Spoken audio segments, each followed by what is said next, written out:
ทุกหน้าหนูนี่หรือชื่อชายใหญ่น้องหนูชื่อ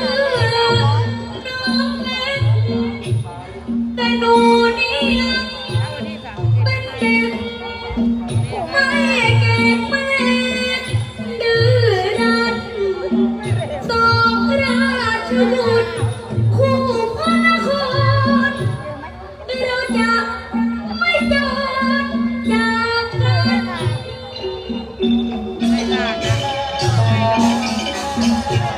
กำลังจะโตเป็นหนุ่มแล้วพงเพชรล้อมอเนกชาติ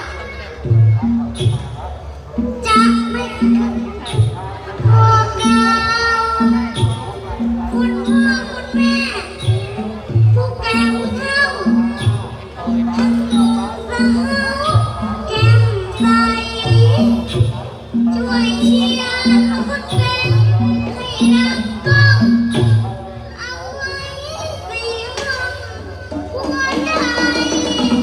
เสียงปรบมือกับน้องมันเป็น